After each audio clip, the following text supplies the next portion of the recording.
Hello दोस्तों, स्वागत है आपका शोभा अग्रवाल की रसोई में। आप तो समझ ही गए होंगे मैं क्या बना रही हूँ। मैं बनाने जा रही हूँ हलवाई वाली मट्ठी। ये बहुत ही स्वादिष्ट होती है, तो ये चाय के साथ तो बहुत ही अच्छी लगती है। हम शादी में जाते हैं तो हमें यही मट्ठी खाने को मिलती है, तो मैंने सोचा चलो अब ये घर पे बनाते हैं। वैसे तो सिंपल तो बना लेती हूँ, लेकिन ये हलवाई वाली मैंने अब पहली बार बनाई है, तो बिल्कुल बिल्कुल वही स्वाद आया था जो हम शादियों में खाते हैं। तो वैसी मट्ठी बनाई थी मैंने हलवाई वाली। तो उसके लिए देखिए मैंने मैदा ले लिया, और ये आधा किलो का पैकेट है। आधा किलो में मैंने थोड़ी सी बचा दी है, तो ये 200 ग्राम मैदा है। इतनी ले ली, 200 ग्राम के करीब। अब इसमें मैं नमक डाल दूँगी, स्वाद अनुसार नमक डालना है।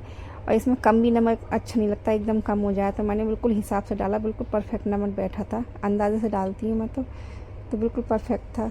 अब इसमें थोड़ी सी हींग भी डाल देंगे, बहुत थोड़ी सी हींग डालेंगे।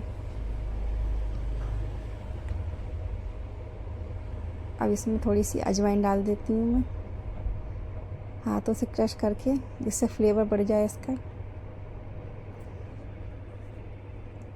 तो मैंने अजवाइन भी डाल दी है इसमें। अब इसमें मैं डालूँगी कसूरी मेथी।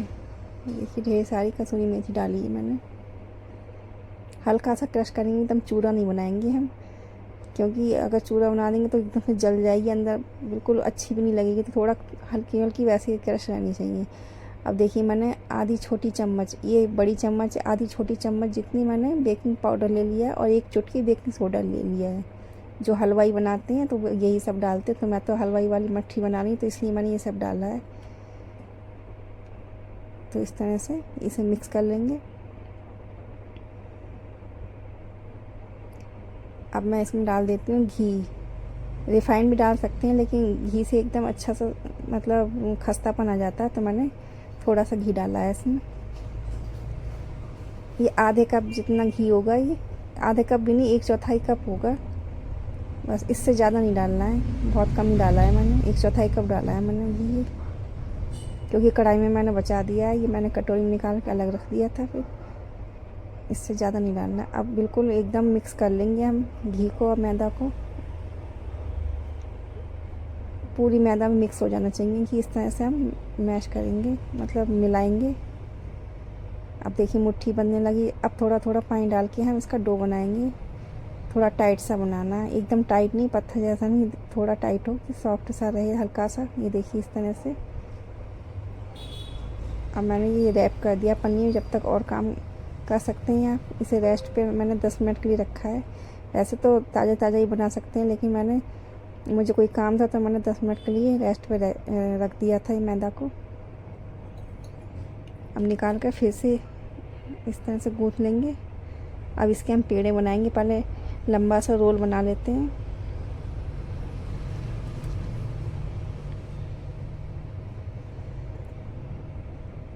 इस तरह से हाथों से बढ़ाते जाएंगे, तो ये देखिए लंबा सा रोल बन जाएगा। अब इस तरह से हाथों से बेल देंगे। अब जितना बड़ा आप मट्ठी को रखना चाहें उतना बड़ा रखिए, पेड़ा रखिए। मुझे थोड़ी छोटी रखनी थी, तो मैंने इस तरह से देखिए छोटी छोटी लोइयाँ बनाई हैं। जब भी चाय के साथ कुछ नहीं हो तो अपनी ये मट्ठी, एक मट्ठी खाली चाय के साथ बड़ा अच्छा लगता है, मतलब स्वाद लगती है। और मेरी तो नमकीन वगैरह सारी ख़त्म हो गई है, तो मैंने सोचा चलो नमकीन की रेसिपी तो डाल चुकी हूँ, अब ये मट्ठी की नहीं डाली ये वाली। तो मैं सोचा चलो बन भी जाती है और वीडियो भी बन जाएगी और मेरे काम भी आ जाएगी खाने के। मेरी चल जाएगी 1 महीना ये अब, और बिल्कुल भी ख़राब नहीं होती 1 महीने तक ये। आराम से खाइए इसे।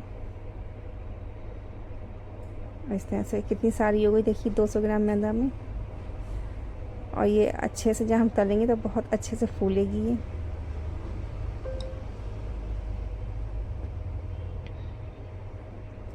अब देखिए मुझे कितना पसीना, बहुत गर्मी हो गई है।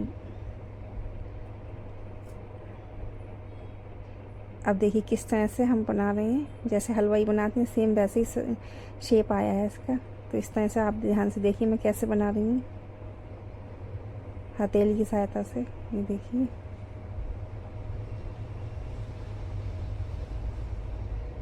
बीच में हल्का सा, ये नहीं कि हम गड्ढा कर रहे हैं, गड्ढा बिल्कुल नहीं कर रहे हैं, हल्का सा प्रेस कर रहे हैं अंगूठे से, फिर हथेली से आगे पीछे प्रेस कर देंगे। पहले पीछे को फिर आगे को करना है इस तरह से।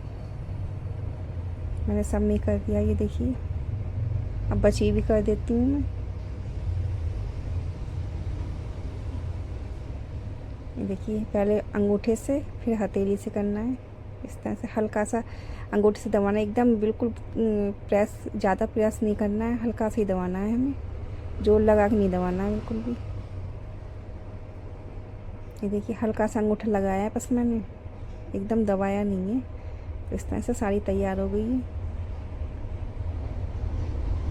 और हमारा रिफ़ाइंड ऑयल भी रिफ़ाइंड में बना रही हूँ मैं, बहुत हल्का सा गर्म करना है, एकदम बहुत ज़्यादा गर्म नहीं करना है कि हमारी एकदम जल जाए, जाते ही एकदम से बबल्स उठने लगे ज़्यादा से, ऐसा नहीं करना, हल्के हल्के से बबल्स उठें उस तरह से हमें रिफ़ाइंड को इतना गर्म करना है।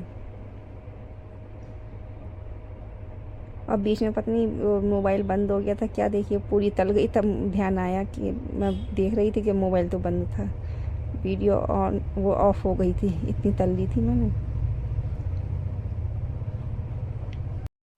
देखिए लग रही ना हलवाई वाली, जो शादी में हम खाते हैं वैसी लग रही है, और खाने में वही स्वाद था। और देखिए मैंने रिफ़ाइंड भी और नहीं डाला है, मैं जो बचा हुआ था उसी में मैंने बनाया है मैं, फिर नहीं तो वो रिफ़ाइंड तला हुआ फिर ज़्यादा यूज़ भी करना ठीक नहीं है, तो मैं इसी जितना था उतने में तलती जा रही थी, थोड़े थोड़े में ही। देखिए 4 बजी थी तो इसमें हो गई थी धीमी धीमी आंच पर।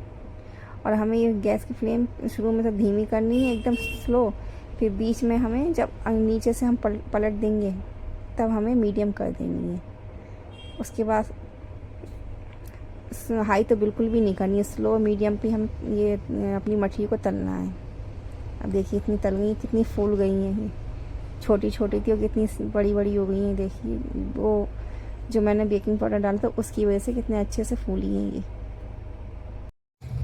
इसे तलने में थोड़ा टाइम ज़्यादा लगता है, कम से कम 15 मिनट एक घान को तलने में लगता है, बहुत धीमी धीमी आंच पे तलते हैं तो बहुत खस्ता बनती है। ये देखिए ट्राइपॉड का वो पाया दिखाई दे रहा है, पैर, वो मैंने सही से सेट नहीं हुआ था क्योंकि मैंने ध्यान ही नहीं दिया, नहीं तो सही से हो जाता, वो ध्यान नहीं दिया क्योंकि दुकान का टाइम होना, जल्दी जल्दी बना रही थी मैं ये, इसलिए। और देखिए कितनी खस्ता बनी है और एकदम कलर कितना अच्छा आया है, बिल्कुल हलवाई जैसा शेप है। अब मैं तोड़ के बहुत गर्म है तो मैं देखिए तोड़ के दिखाती हूँ। आपको लग रहा है मैं टाइट है, बिल्कुल भी टाइट नहीं है, एकदम देखिए अंदर से तक सिक गई है, कितनी अच्छे से बनी है, बहुत ही खस्ता बनी है, आराम से टूट रही है। ये देखिए बहुत अच्छी बनी है। अगर आपको रेसिपी पसंद आई तो मेरे वीडियो को लाइक करिएगा और मेरे वीडियो को शेयर भी करिएगा, और चैनल को सब्सक्राइब करना तो बिल्कुल भी मत भूलिएगा। और बताइएगा कमेंट करिए कैसी बनी है मट्ठी। चाय के साथ एंजॉय करिए, आप भी बनाइए। धन्यवाद दोस्तों।